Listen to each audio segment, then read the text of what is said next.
Nous sommes toujours sur les privilèges du royaume.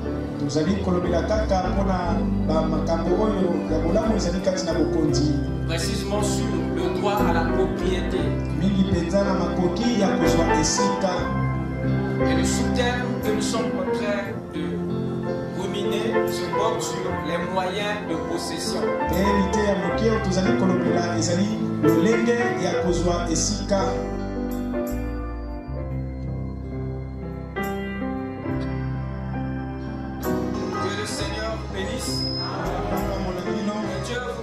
Amen. Je vous salue ce soir dans le nom du Seigneur Jésus-Christ. Je remercie pour la grâce que nous accordez dans sa présence ce soir. Amen. Amen. Sans plus tarder, je vais vous inviter à vous lever pour lire les Saintes Écritures. Nous allons lire à deux endroits comme d'habitude.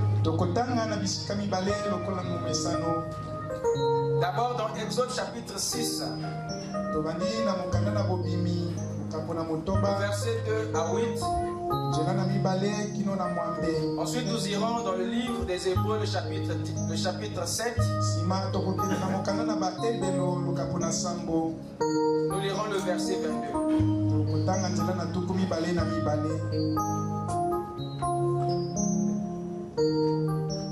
Exode chapitre 6, verset 2 à 8.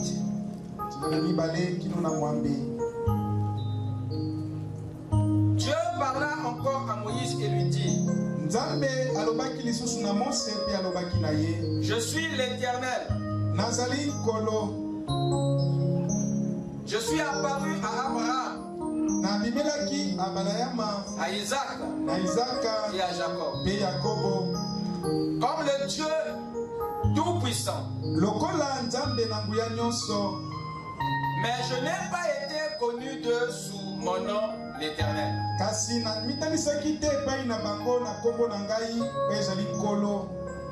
J'ai aussi établi mon alliance avec eux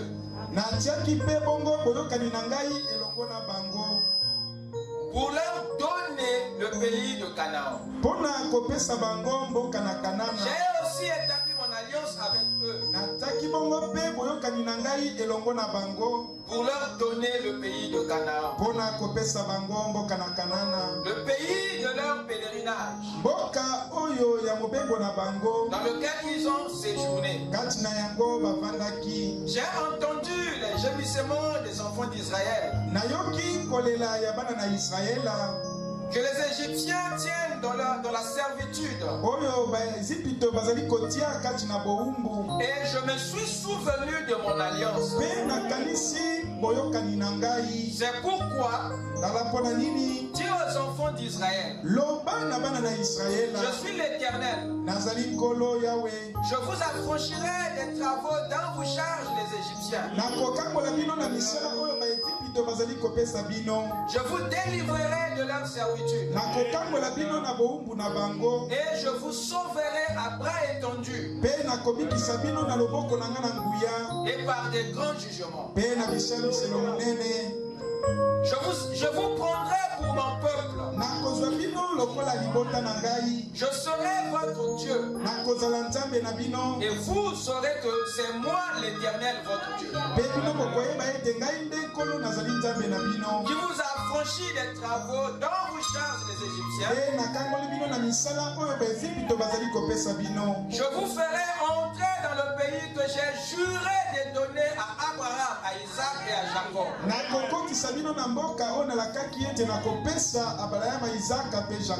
Je vous les donnerai en possession, moi l'Éternel. Amen. Amen. Prions le Seigneur. Tendre Père Céleste, c'est très bien, Seigneur, de lire l'histoire. Mais il est mieux pour nous, Seigneur, de la vivre au temps présent. C'est pourquoi, Seigneur, nous voulons ce soir te faire sortir de l'histoire. Et pour voir, Seigneur, pour vivre cette alliance, Seigneur. Nous ne voulons pas que ça reste avec Abraham. Nous ne voulons pas que ça soit une alliance, Seigneur, seulement de ce peuple juif. Mais nous voulons voir, Seigneur, l'alliance que tu as faite avec nous aujourd'hui. Car nous voulons, Seigneur, jouir de ces privilèges. Nous te remercions, Père, parce que tu fais toutes choses bonnes en son temps. Bénis, Seigneur, la réunion de ce soir. Regarde des cieux, Père, le désir de chaque cœur. Et puisses-tu, Seigneur, répondre au-delà de toute attente. Oh Dieu, laisse que les malades repartent guéris. Que les perdus soient sauvés. Que les rétrogrades soient ramenés à la vie. Alors que nous te dédions, Seigneur, cette chose, viens, Seigneur, nous accorder un entendement spirituel. Ouvre, Seigneur, nos oreilles de l'esprit, afin que nous te comprenions, Père. Merci pour ta grâce.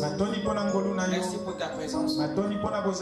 Alors que nous te soumettons toutes choses dans le nom de Jésus-Christ. Amen. Amen. Je vous prie de vous asseoir pendant que nous ouvrons le livre des Hébreux.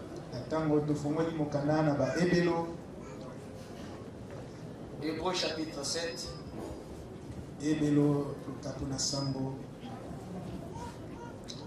Verset 22.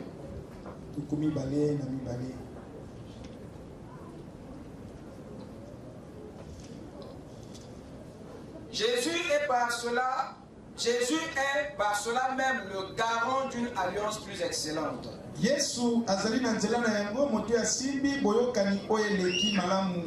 Amen. Amen. Jésus est par cela même le garant d'une alliance plus excellente.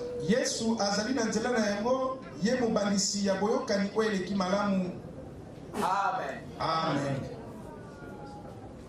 Ce soir, par la grâce du Seigneur, nous allons essayer d'avancer dans notre étude.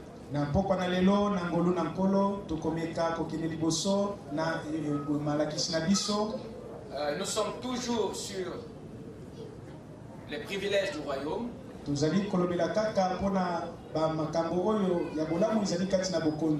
Précisément sur le droit à la propriété. Et le sous-thème que nous sommes en train de ruminer se porte sur les moyens de possession. Et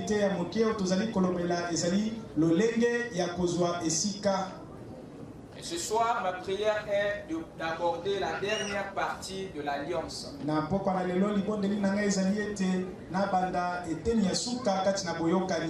Amen. Amen. Amen. Amen. L'apôtre Paul vient de dire ici dans le livre des Hébreux,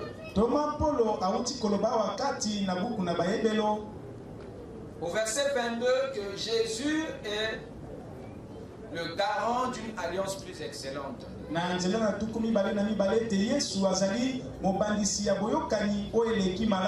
Par cela, nous comprenons que l'alliance que Jésus est venu inaugurer, l'alliance que Jésus est venu conclure avec l'humanité,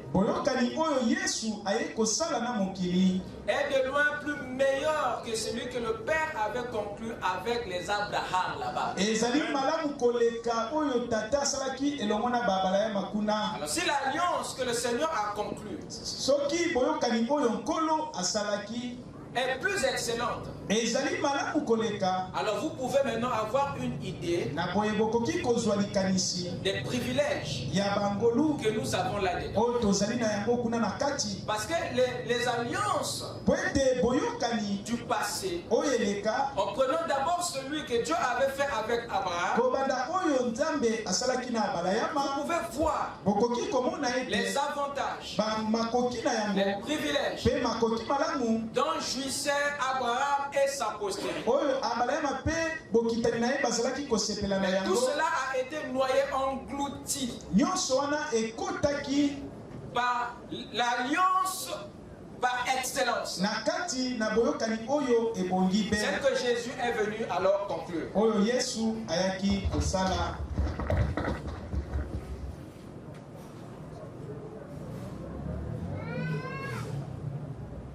Amen.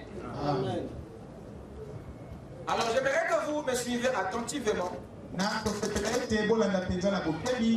dans ce que nous allons devoir dire. Nous avons dernièrement vu avec vous ici qu'il y a plusieurs moyens de possession dans le royaume.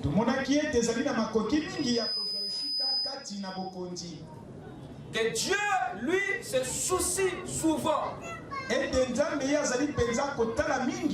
non de ce que nous désirons. Lui ne regarde pas seulement à notre désir, à ce que nous voulons ou désirons. Les yeux de Dieu ne s'arrêtent pas seulement à notre désir. Peu importe l'importance de la chose que vous voulez, peu importe l'urgence dans laquelle vous vous trouvez, Dieu lui ne se laisse jamais séduire par nos désirs. Parce que le désir n'est pas la seule chose auquel Dieu regarde dans le cœur d'un homme.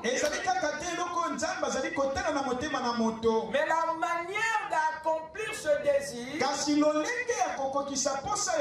compte au même titre aux yeux de Dieu. Il est même plus important pour lui la façon d'accomplir le désir est la chose que Dieu prend aussi en compte en dehors de ton désir. Lui, il veille, il veut que nous possessons, nous possédons. Il veut que nous occupons, mais pas en dehors des lois qu'il a établies, pas en dehors des principes de l'acquisition. Il a prévu, votre Dieu a prévu des voies, il a pourvu des moyens par lesquels vous devez acquérir, posséder ce que vous désirez, ce que vous voulez. Dites Amen. Amen. Il y a un moyen de possession pour chaque chose. Et il y a des lois qui règlent. Il y a des lois qui régulent nos acquisitions dans le monde. Et Dieu veut que nous marchions en conformité à ces principes. Il veut que nous possédons tout par les voies que lui il a établies. Au cas contraire, alors tout ce que nous allons avoir sera déclaré illégal par le royaume. Donc il veille à ce que nous comprenions que les moyens de possession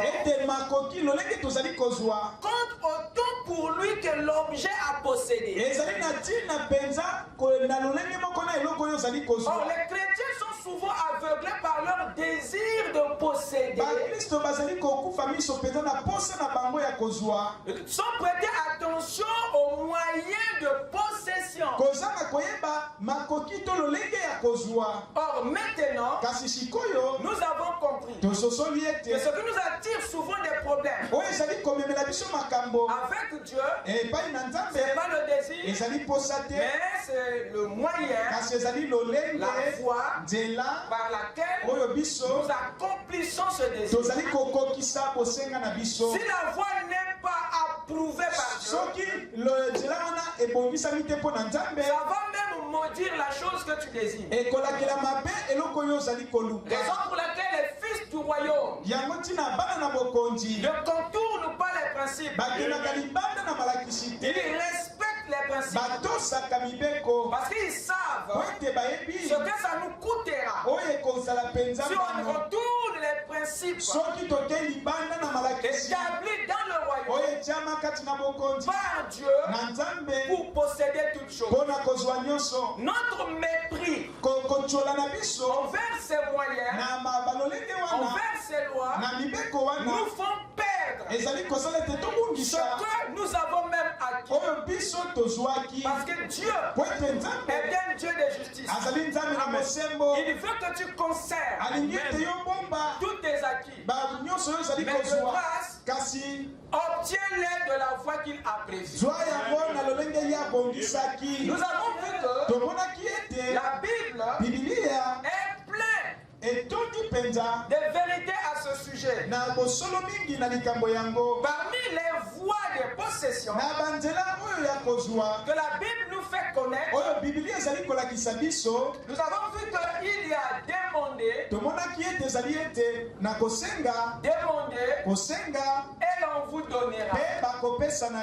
Demander est une voie, est un moyen, c'est une loi de possession. Deuxièmement, nous avons vu les chercher. Troisièmement, frapper. Voyez-vous, il a énoncé ces trois premières lois de possession dans Matthieu 7, 7 à 11. Il a dit que celui qui demande reçoit, celui qui cherche trouve, celui qui frappe on ouvrira. Qu'est-ce qu'il était en train d'enseigner? Jésus était en train de faire connaître à l'humanité les trois premiers moyens conventionnels légaux de possession. Et nous avons compris que tout ne s'obtient pas de la même manière. Mais nous venons souvent auprès de Dieu de la même manière, mais dans l'intention d'obtenir des choses différentes. Or, tout ne s'obtient pas de la même manière. Voyez-vous, il y a des choses que Dieu va vous donner parce que vous avez demandé. Il y a d'autres qu'il va vous donner parce que vous les avez cherchés. Il y a d'autres qu'il va vous donner parce que vous avez frappé. Tous les trois moyens amènent à un même résultat, c'est-à-dire la possession. Voyez-vous, tous amènent à la possession, mais par des moyens différents. S'il y a quelque chose que Dieu avait prévu de donner par la recherche, la demande ne te le donnera pas. Si ce que tu veux, il est question que tu l'obtiennes en frappant à une porte. La recherche ne te le donnera pas. Donc il n'est pas seulement question de savoir parfaitement ce que tu veux, mais il est aussi question de connaître parfaitement la voie qu'il faut prendre pour avoir ce que tu veux. Dieu nous exige une révélation, non sur l'objet à posséder, mais sur la voie de possession. Amen. Amen. Amen. La liste ne s'arrête pas ici, nous avons vu, à côté de ceci, il y a aussi l'alliance, il y a aussi la sagesse, il y a aussi la foi. La liste continue. Et au fur et à mesure, nous allons voir d'autres moyens qui entrent en ligne, d'autres lois de possession que la Bible et le royaume mettent à notre disposition. Mais la loi de possession qui fait l'objet de notre étude maintenant, ce n'est pas la demande, ni la recherche, ni la frappe, mais c'est l'alliance. C'est sur l'alliance que nous sommes en train de parler. Nous avons vu que l'alliance, c'est une loi, c'est un moyen de posséder. Mais le plus utilisé, Dieu est très fan des alliances. Le Dieu que vous servez, c'est un Dieu d'alliance. Les bénédictions générationnelles, Dieu ne les donne que par l'alliance. C'est le moyen le plus puissant que Dieu ait jamais utilisé. Par l'alliance, Dieu bénit toute une nation. Par l'alliance, Dieu bénit même ceux qui ne sont pas encore nés. Par l'alliance, Dieu bénit les semences qui sont encore en toi. L'alliance couvre les générations. L'alliance couvre les nations. Par l'alliance, Dieu bénit plusieurs individus à la fois. Même s'ils n'appartiennent pas à la même génération. Donc je peux entendre la main. Amen. Nous avons vu dans les Écritures ce que Dieu a fait avec le peuple d'Israël. Dans Acte 13, il montre qu'ils avaient fait honneur à ce peuple jusqu'à les délivrer, à pourvoir à leurs besoins pendant 40 ans dans le désert, jusqu'à vaincre 7 nations à leur place. Au final, il leur donne la terre comme propriété, alors qu'elle appartenait déjà à d'autres personnes. Et ceux qui l'occupaient ne savaient pas à qui Dieu avait déjà donné cette propriété. Quelqu'un m'écoute? Canaan n'était pas un don, un bien que le peuple d'Israël avait reçu par la demande. Il n'avait jamais demandé à Dieu Canaan. Dieu ne leur avait pas donné parce qu'il lui avait demandé. Non monsieur, non madame, Dieu leur a donné cette terre parce qu'il l'avait promis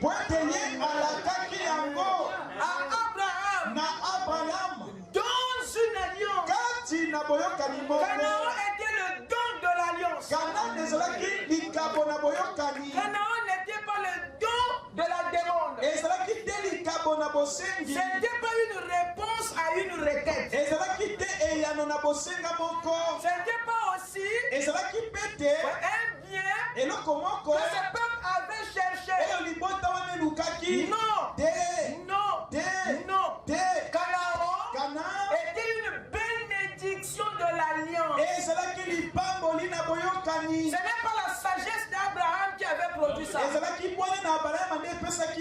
n'était même pas sa foi. Parce que quand Dieu l'a appelé, il était encore païen en Babylone.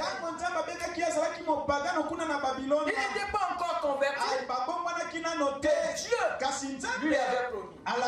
C'était le don, c'était la bénédiction, c'était un bien de l'alliance, pas de la demande, pas de la recherche. Est-ce que je peux entendre un amen? Dieu leur avait tous ses honneurs à cause de l'alliance qu'il avait fait à leur père. Toutes ces choses, ils les ont eues à cause de l'alliance. Combien l'alliance est puissante. Regardez ce qu'il dit dans Ézéchiel 47. Rapidement, lisez cela avec moi. Ézéchiel 47. Il dit ceci. Juste pour vous montrer la puissance. La puissance de l'alliance. Ézéchiel 47. Verset 14. Dieu dit ceci. Vous en aurez la possession l'un comme l'autre. Car j'ai juré, la main levée, de le donner à vos pères. Donc ce qu'il donne à l'un comme à l'autre, voyez-vous, c'est quelque chose qu'il lui avait déjà promis, juré, la main levée, à donner. Donc c'était quelque chose qui était venu de son propre désir. C'était le désir de Dieu de leur donner le territoire. Et ce que Dieu fait dans l'alliance ne tient pas compte de la couleur de votre peau, ni de la tête de ta taille, ou la taille de ta tête, j'allais dire. Parce qu'un homme peut refuser de te faire du bien juste à cause de tes oreilles. Mais Dieu n'est pas comme ça. Vous écoutez ça? Le peuple d'Israël était dans l'esclavage. Il servait un autre maître. Il servait un autre maître. Mais l'alliance ne leur a pas privé de leur possession. Ce qui était à eux est resté pour eux à cause de l'alliance. Amen. Amen. C'est très important. C'est très important, mes chers. Et ici dans Exode 6, vous pouvez voir la détermination de Dieu. Sans regarder à ce que Abraham était, voyez, aux erreurs qu'il n'avait pas encore ajustées, à la perfection qu'il n'avait pas encore revêtue. Mais l'alliance lui a donné des droits. Donc l'alliance est quelque chose de très important. Et c'est la seule chose, l'alliance, qui met Dieu au travail, qui met Dieu à l'œuvre. L'alliance oblige Dieu à agir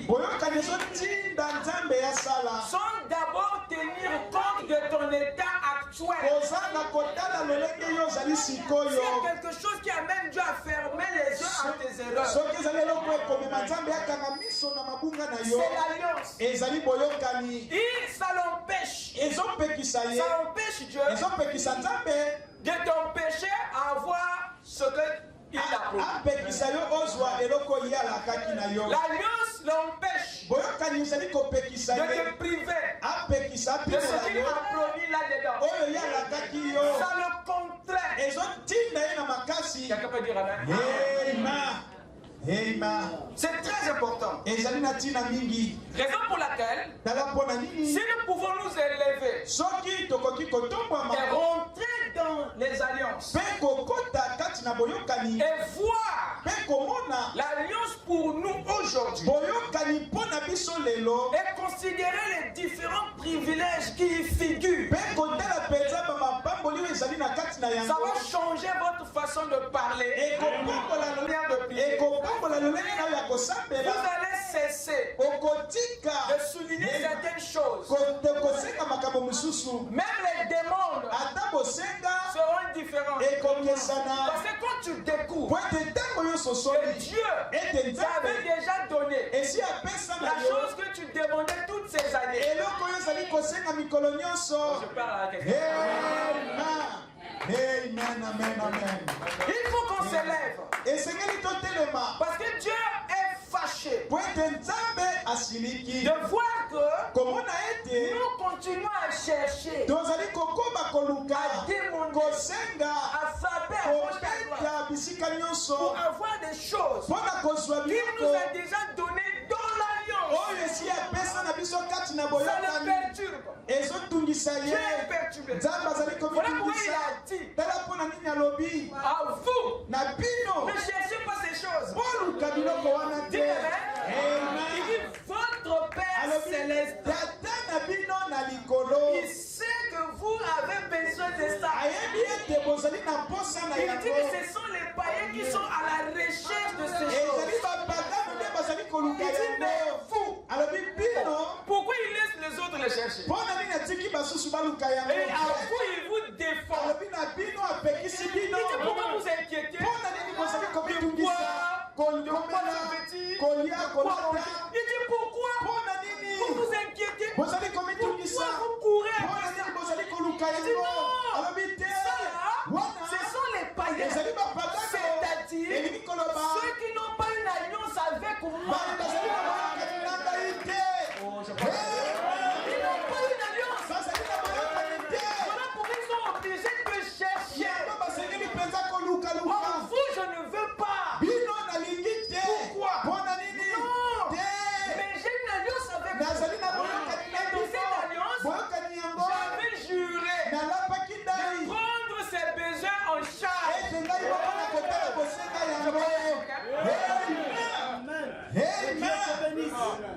J'avais déjà promis de résoudre le manger, de résoudre le boire, de résoudre le vêtement, tous les trois besoins fondamentaux de la vie.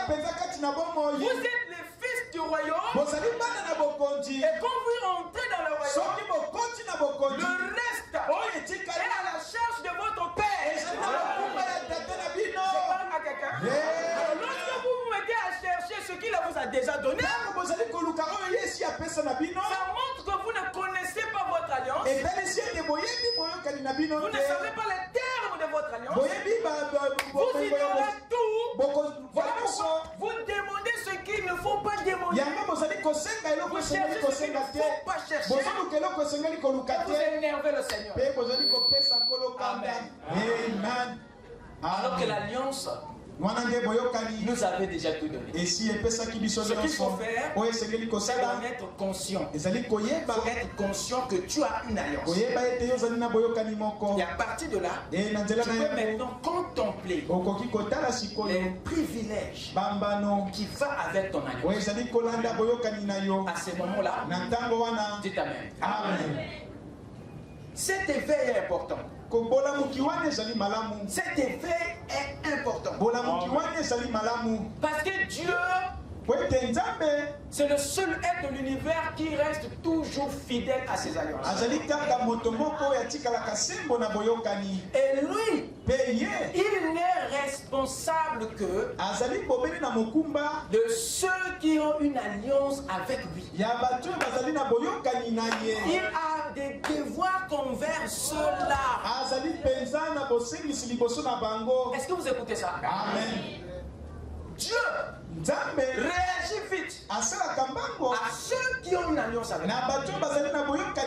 Et Allah, il met de l'urgence pour défendre son nom, honorer son nom. C'est pas vous, c'est lui-même. Parce qu'il n'aime pas l'échec. Amen. Donc quand le Seigneur Jésus-Christ est descendu, quand il a regardé l'état de l'humanité, il les a vus en train de prier, jeûner pour les choses qu'ils ont déjà. Et il était obligé de nous secouer. Parce que notre attitude était en train d'annuler. Voyez-vous, cette alliance était en train de marcher, de profaner, de diffamer cette alliance. Alors que à la croix, votre Seigneur n'avait pas mangé. À la croix, Christ n'avait pas bu de l'eau. À la croix, il n'avait pas un vêtement sur lui.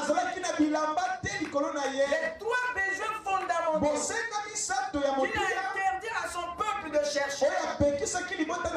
Parce que c'était déjà réglé dans le plan de la rédemption. Ça font partie des choses qu'il a réglées dans la nouvelle alliance. Il était affamé à la croix. Pour que toi tu ne manques plus quelque chose. Il était assoiffé à la croix. Pour que tu ne manques plus quelque chose à boire, même quand tu es dans le désert.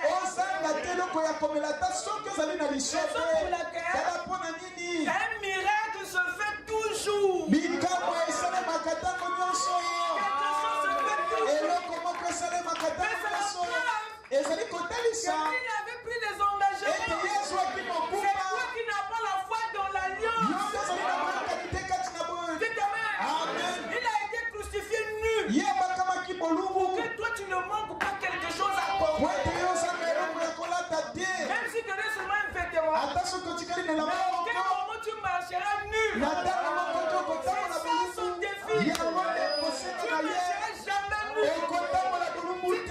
Avant que ça se déchire, un ange viendra te donner. Vous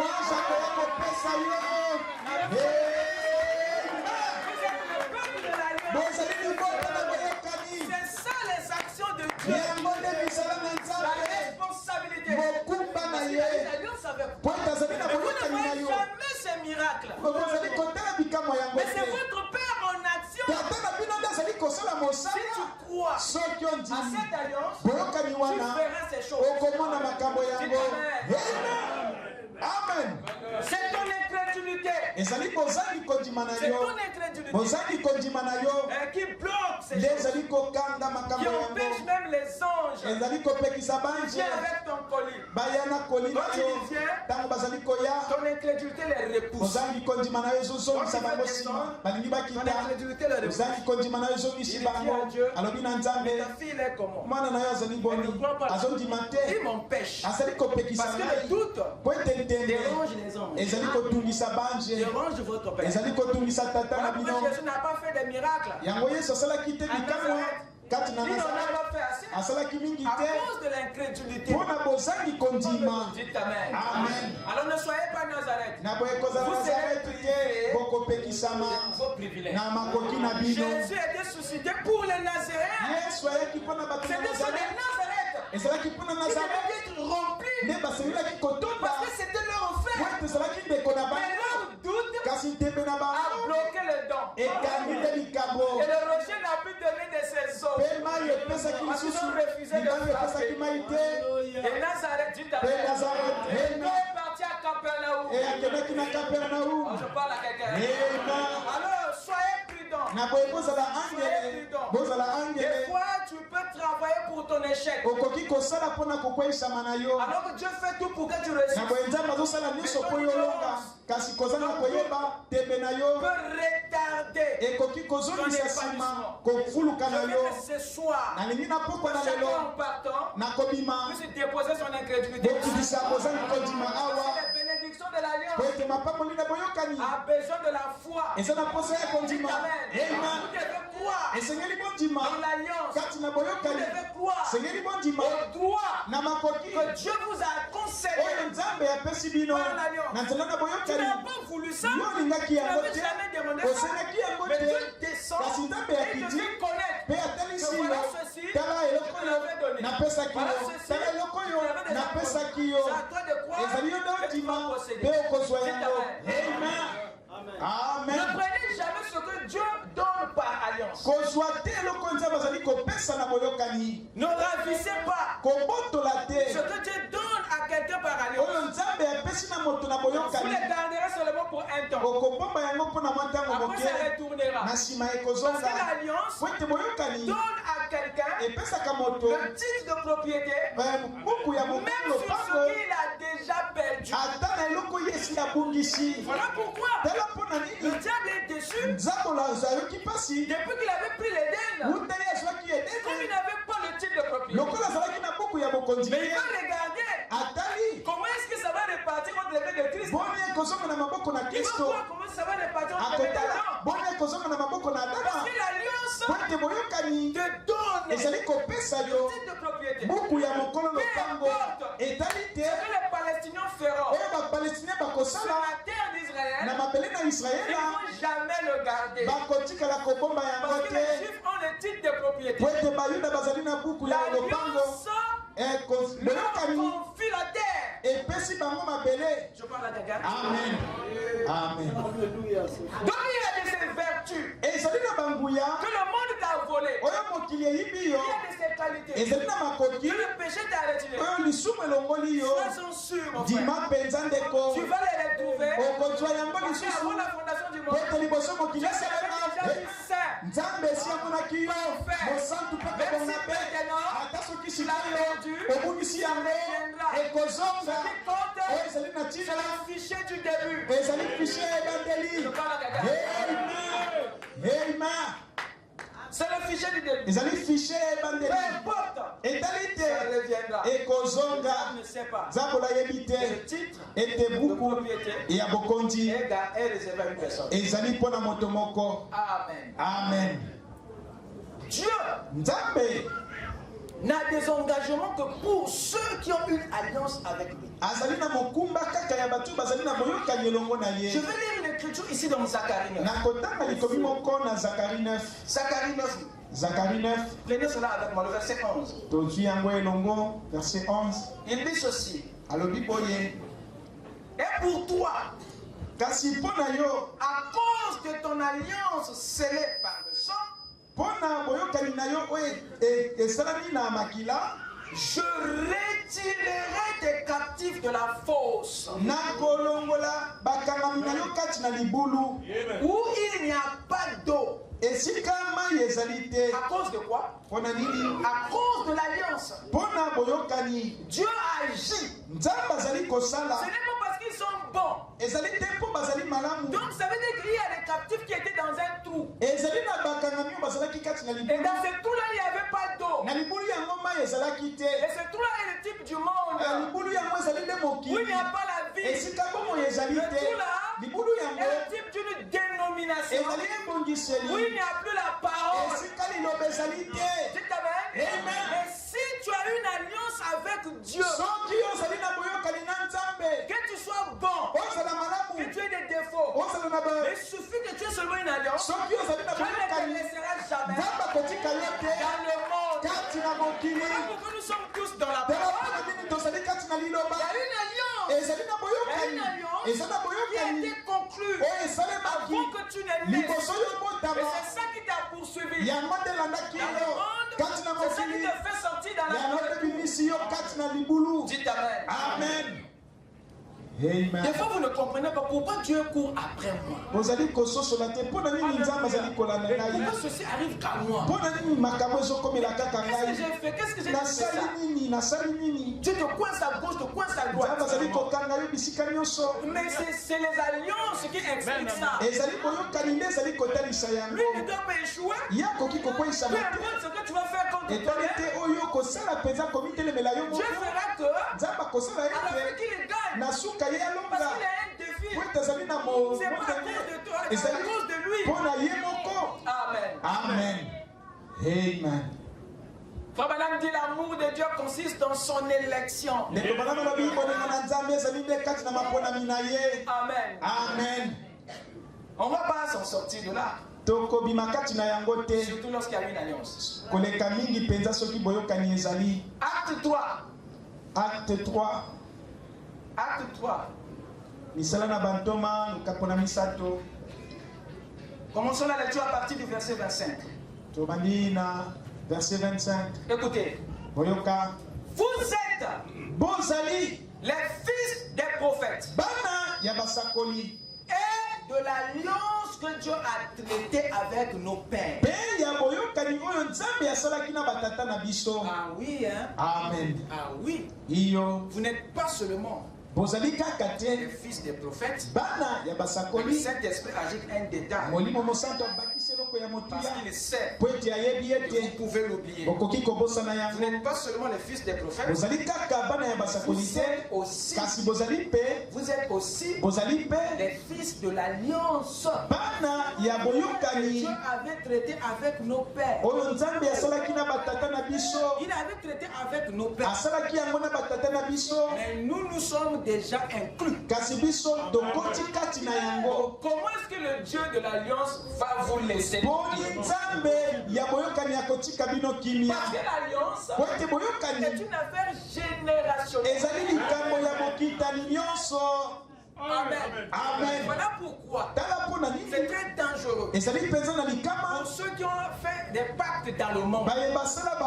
Raison pour laquelle ça poursuit.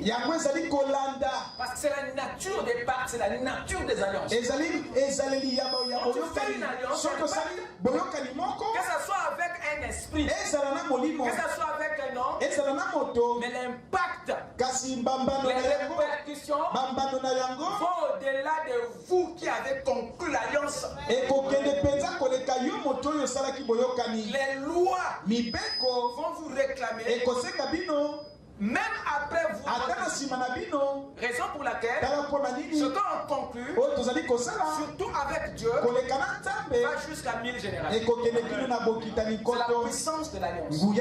L'alliance est puissante à tous les niveaux. Même celle qui se fait dans le monde et celle qui se fait dans la parole. Une alliance reste l'alliance. Il a un caractère qui le fait perdurer même après la mort. Amen. Les impacts. Et Dieu, pour prendre la postérité en otage, il fait l'alliance avec toi. Et par là, tu as déjà vendu la génération. Ce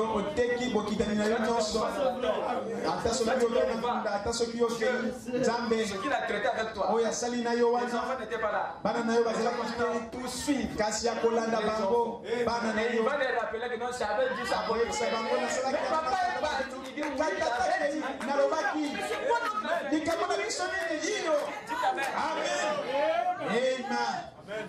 Adam a failli à l'alliance. Mais on paye les pots cassés. On paye les pots cassés. Parce qu'il y avait une alliance. Dieu avait fait avec Adam. Amen. Amen. L'alliance a une nature très sacrée.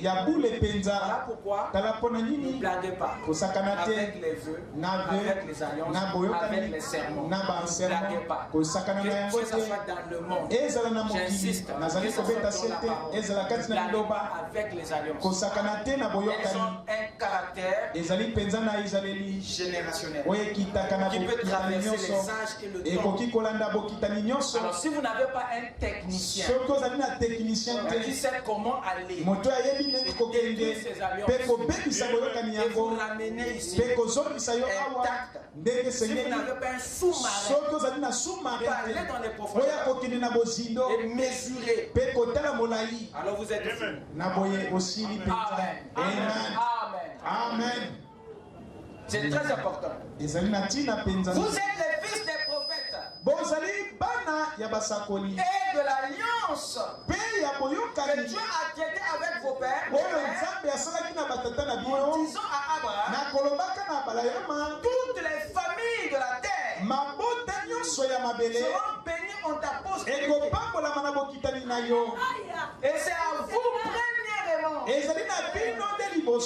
Dieu, ayant suscité son serviteur, l'a envoyé pour vous bénir. Voyez-vous, il est en train de montrer ici les conséquences, les biens fondés de l'alliance. Comme les pères avaient une alliance avec Dieu, que Dieu a bénédiction, voyez-vous la bénédiction, pour qu'il soit béni. C'est à eux qu'il a envoyé les serviteurs afin de les détourner chacun de ses iniquités. Amen. Amen. Donc il n'y a pas un hasard dans ta rédemption. Il n'y a pas un hasard dans ta délivrance. Il y a quelque chose qui est derrière ça. Et qui avait commencé avant que tu ne voies le jour. Il y a une alliance invisible, mais rendue visible dans ce qui se passe tout autour. Les événements sont clairs. Je parle à quelqu'un. Amen. C'est très important. Si nous n'avons pas une alliance avec Dieu, nous serons le peuple le plus malheureux. Si déjà Israël a été délivré de la servitude parce qu'il y avait une alliance, alors que serait-il devenu s'il n'avait pas cette alliance? 400 ans de servitude.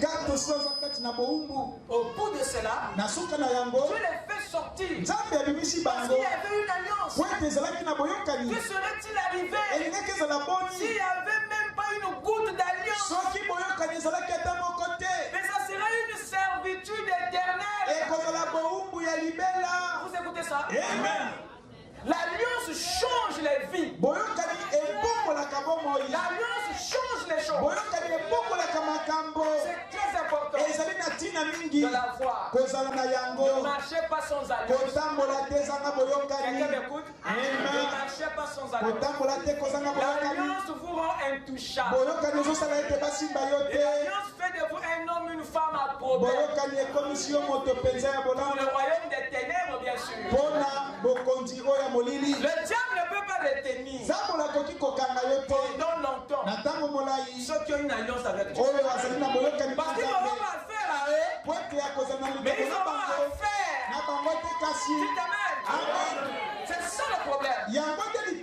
Donc l'alliance, quand vous le faites avec Dieu, vous protégez votre postérité. Si tu es chef de famille, ça c'est la postérité par une alliance avec Dieu. Raison pour laquelle c'est très important d'avoir un vœu avec le Seigneur. Les gens se disent épouses de Christ, mais ils n'ont aucun vœu avec Dieu. Comment vous expliquez ça? Mais sur base de quoi il va accomplir ses devoirs autant qu'époux envers toi? S'il n'y a pas un vœu, qu'est-ce qu'il oblige? Pour qu'il puisse avoir des devoirs envers toi, il faut qu'il y ait un vœu. Mais tu n'as pas un vœu avec le Seigneur. Oh, je suis l'époux. Je suis l'époux de Christ. Où est le vœu? Il n'est pas de devoir. Dieu est responsable envers ceux qui ont un vœu, une alliance avec lui. C'est ça qu'il oblige de tenir à ses devoirs. Quelqu'un m'écoute? Donc cessez de dire je suis l'épouse frère, je suis l'épouse de Christ. Si vous n'avez pas une alliance, si vous n'avez pas un feu, arrêtez. Amen. Amen. Vous n'aurez rien dans cette alliance. Il y a des privilèges. Et vous ne les aurez pas. Amen. Amen. La Bible a dit dans Matthieu 7, à partir de verset 22, qu'il y aura des gens qui diront Seigneur, Seigneur. Oui, mais Dieu dirait que je ne vous connais. Pourquoi? Il n'y a pas une relation. Il n'y a pas une affinité. Il n'y a pas une filiation. Il n'y a pas un lien. Il n'y a pas une alliance. Par là, il vous méconnaît. Il n'y a pas d'alliance. Même si tu déclares, je suis ceci, je suis cela. Mais l'alliance, c'est ça qui te donne la chose même. Amen. Amen. C'est très important. Très important. Amen. C'est très important. Donc nous ferons du temps, nous mettrons du temps, ma frère. Dans certaines situations, et Dieu agira pour les uns et non pour les autres. Les Égyptiens pouvaient être jaloux du fait que Dieu était descendu pour faire sortir que les Hébreux. Alors il y avait bien d'autres esclaves en Égypte. Ils n'étaient pas des Juifs. Mais Dieu est descendu. Les gens pourraient insulter Dieu. Il est injuste. Moi aussi, je suis dans le même problème que lui. Voyez-vous, il pouvait avoir des Assyriens en esclavage en Égypte qui avaient aussi besoin de l'esclavage. Mais ils apprennent qu'il y a un libérateur qui est venu. Nous-mêmes, nous allons sortir. Il dit, oh, il est venu chercher quoi? Il est venu prendre les esclaves. Il dit, mais moi aussi, je suis esclave. Il dit, non, c'est pour les Juifs. Il dit,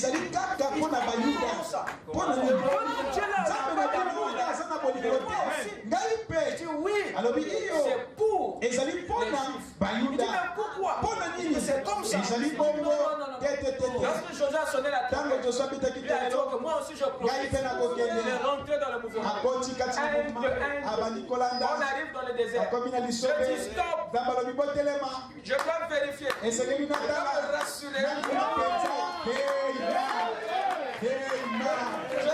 rassurer. Est-ce qu'il n'y a pas d'infiltré? Moi ici là, je suis redevable qu'à ceux qui font partie de cet alliance. Moïse, comment on va faire pour les découvrir? On va traîner un tout petit peu. Ils ne savaient pas. Dieu donne des disqualifications.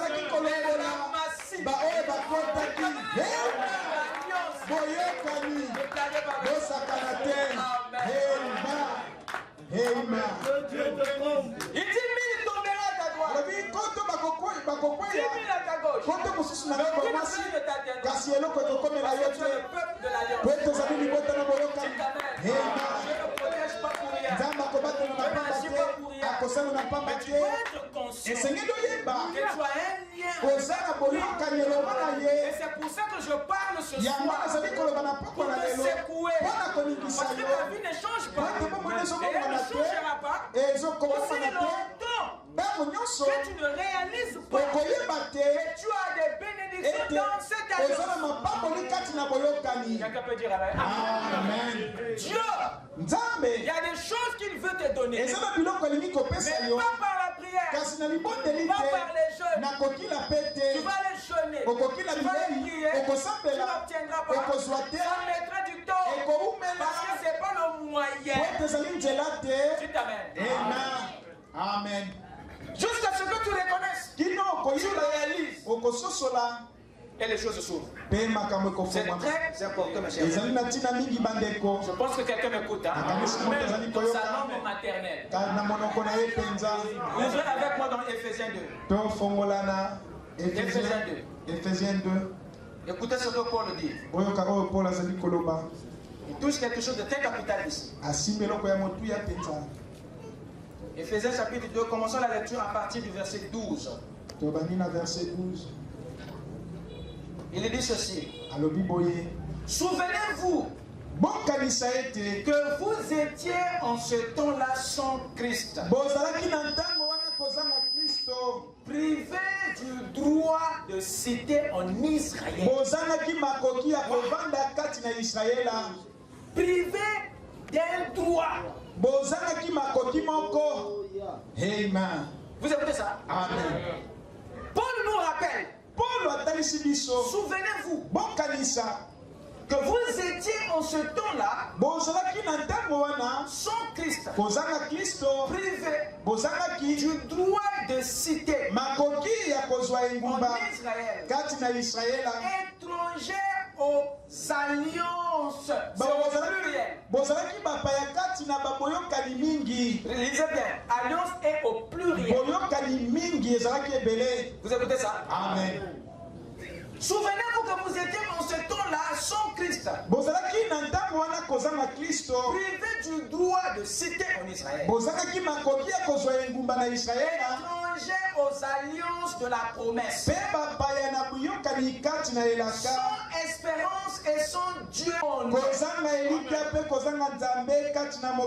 Mais maintenant, en Jésus-Christ, vous qui étiez jadis éloignés, vous avez été rapprochés par le sang de Christ.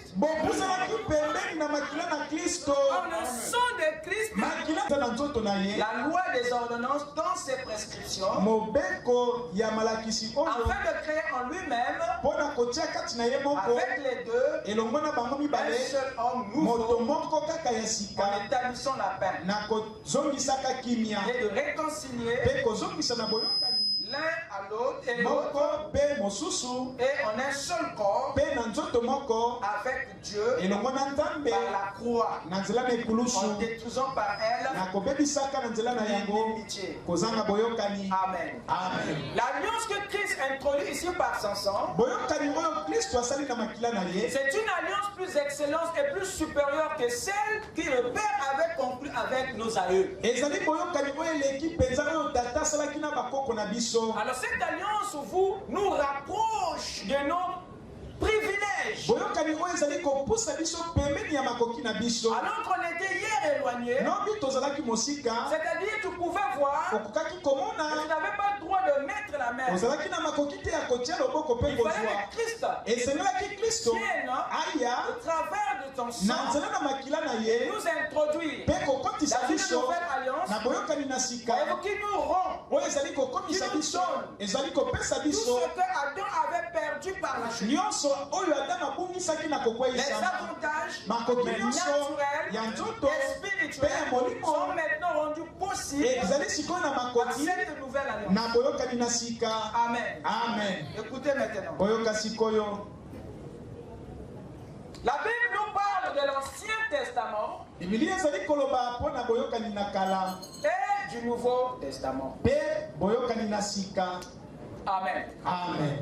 Vous avez la deux grandes dispensations du temps,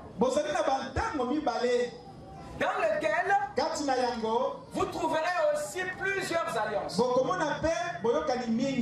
Il y a 6 grandes alliances dans l'Ancien Testament. Et il y a 2 alliances dans le Nouveau Testament. Et les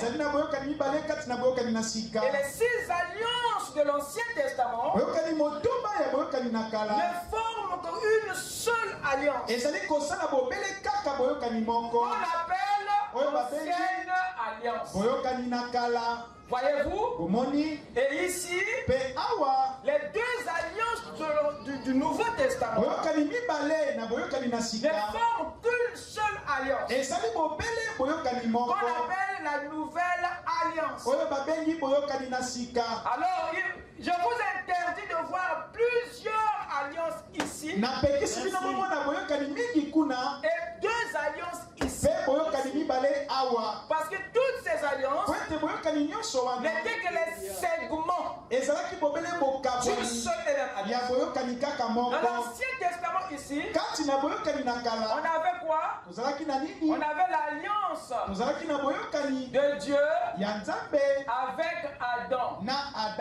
Ça c'est avant la chute, avant le péché.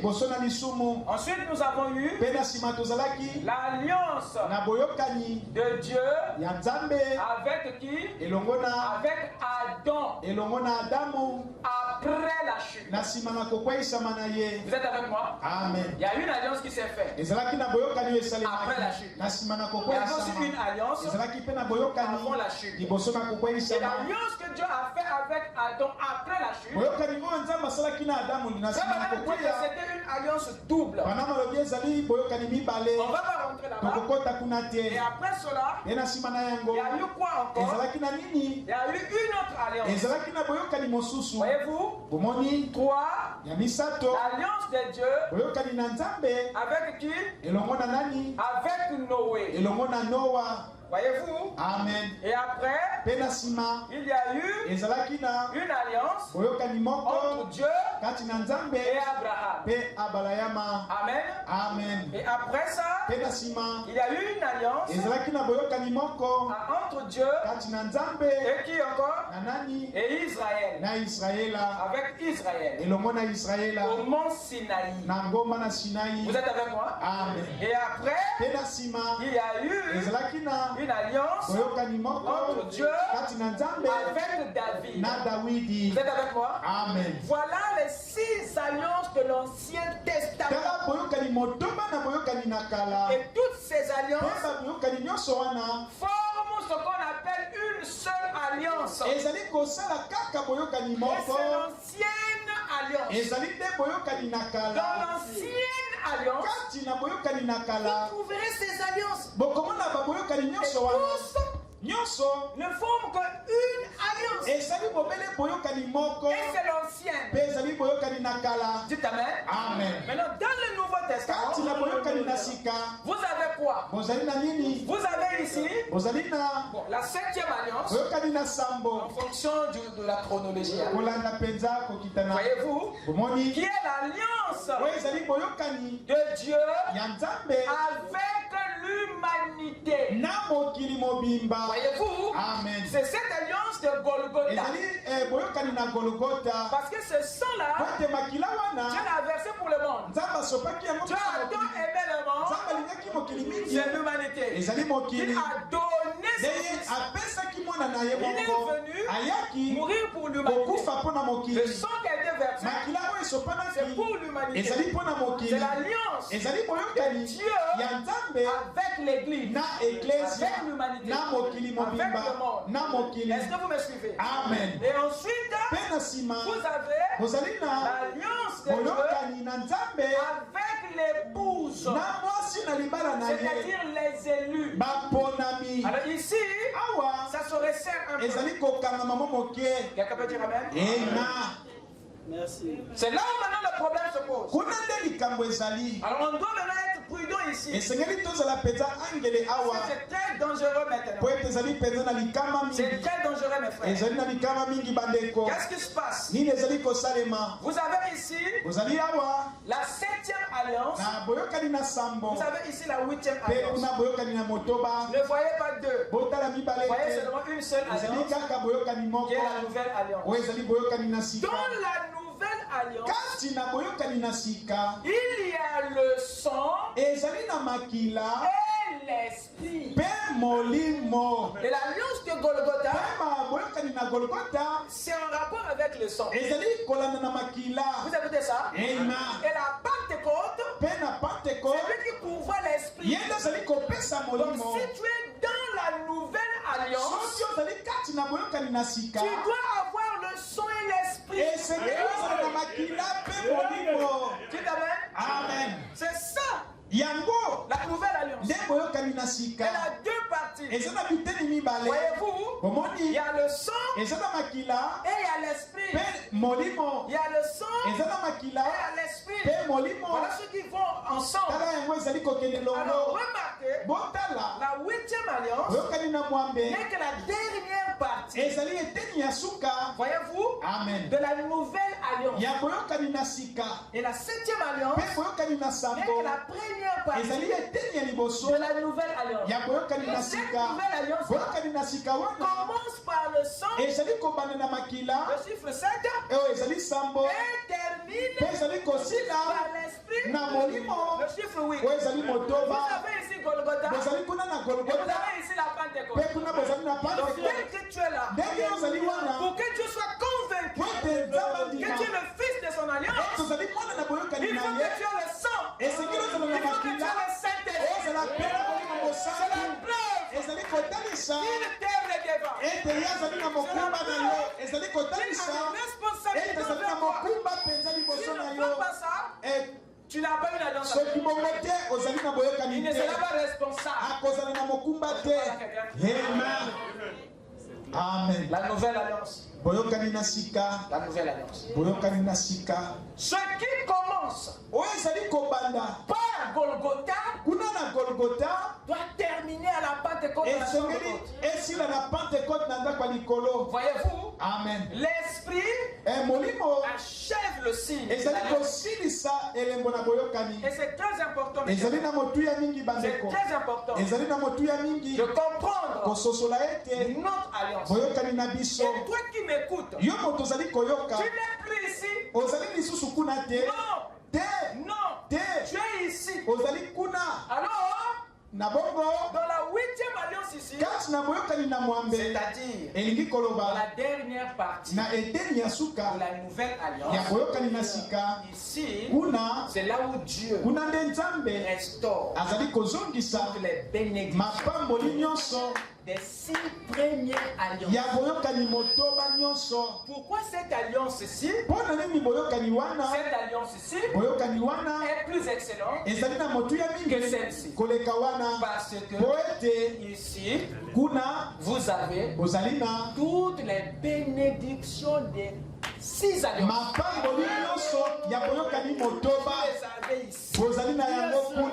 Vous comprenez? La plénitude. Or ici, il y avait des acquis. Ici, il y avait des acquis. Ici, il y avait des acquis. Là, il y en avait. Ici, il y avait des acquis. Là aussi, Dieu prend les bénédictions de l'ancienne alliance. Il les déverse. Ce qui fait que tu ne peux pas être béni dans l'âme sans être béni dans le corps. Amen.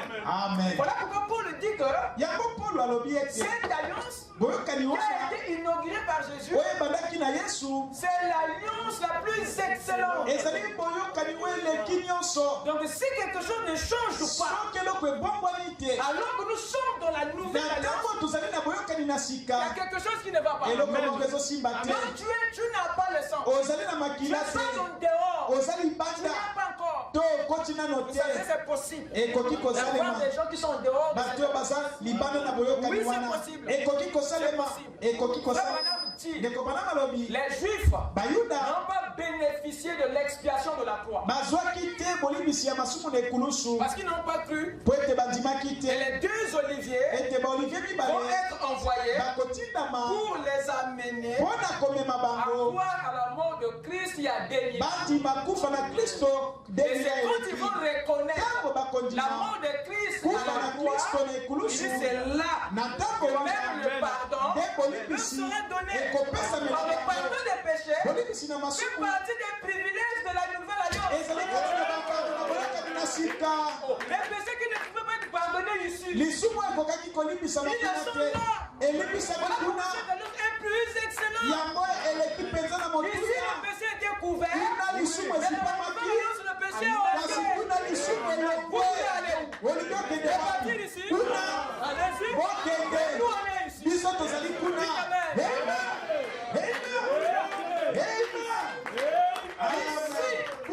Ici, il y a des mégas, des gigas, des dites amen. Vous trouverez ici même des bénédictions que vous ne verrez jamais ici. Parce que ici, c'était le son d'un animal qui a inauguré. Mais ici, c'était le son du Fils.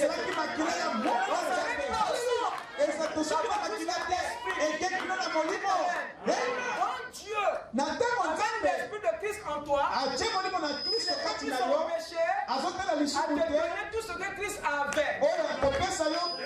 Or Jésus n'était pas pauvre. C'est ça. Amen. Quand l'esprit de Jésus vient en toi, tu partages sa même richesse, ses mêmes privilèges, ses mêmes bénédictions.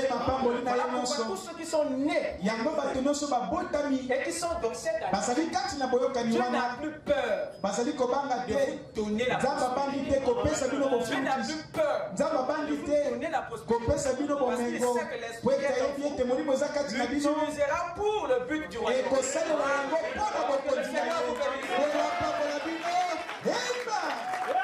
à Dieu. Amen. Amen. Amen. Amen. Vous m'accordez passer 5 minutes. Amen. C'est bon. C'est très, très, très important de connaître dans quelle alliance on se trouve. C'est très important. Ce que j'appelle ici la 8e alliance, c'est la dernière partie de la nouvelle alliance. Pourquoi cette partie spirituelle de la nouvelle alliance est appelée alliance? Je repose ma question. Pourquoi cette partie spirituelle de la nouvelle alliance est une alliance? Parce que ici, dans la première partie de la nouvelle alliance, c'est là où Jésus vient. Dans la dernière partie de la nouvelle alliance, c'est là où Jésus revient. Amen. Et s'il y avait un sermon ici, il doit y avoir un autre ici. Voilà pourquoi dans Apocalypse 10, le premier verset nous fait savoir qu'il y a un ange puissant qui descend. Il faut maintenant dire que c'est Christ. Dans sa descente, il avait une nuée, il avait une arc-en-ciel autour de sa tête. Il tenait un petit livre ouvert, un pied posé sur la mer, un autre sur la terre. C'est dans son retour. Il descend, il a la nuée, il a l'arc-en-ciel, il a un livre qui n'est pas fermé, qui est ouvert. Parce qu'il veut que tu saches les clauses, les termes de la nouvelle alliance. Ça doit peut être caché. Tu vas connaître tous les privilèges de la nouvelle alliance. Que tu saches jusqu'où Dieu va aller avec toi.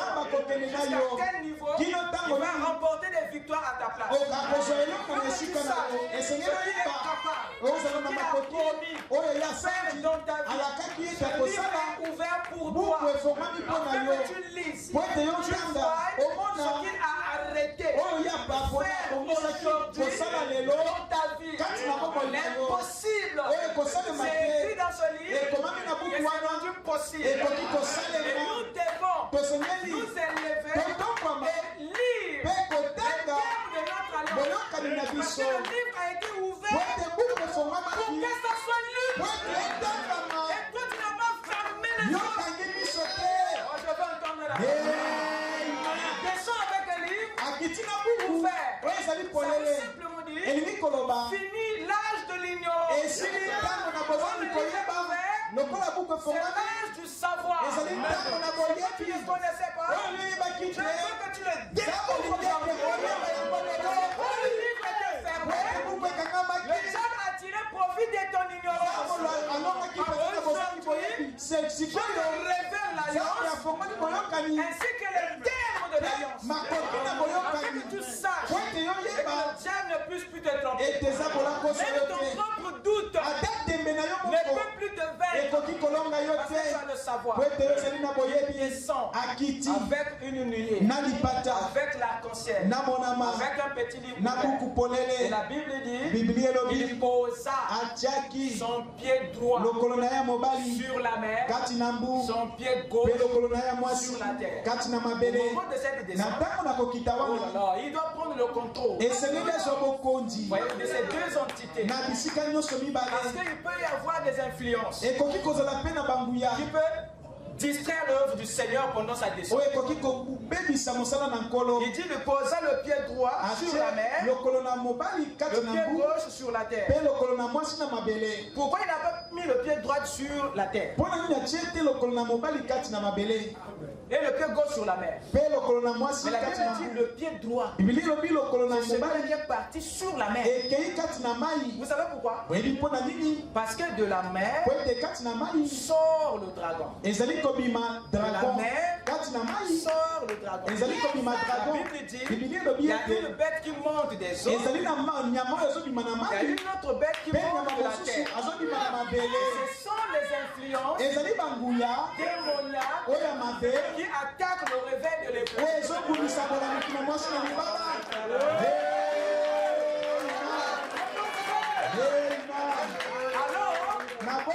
Quand il descend, il vient pour résoudre le dernier problème de l'époque. Et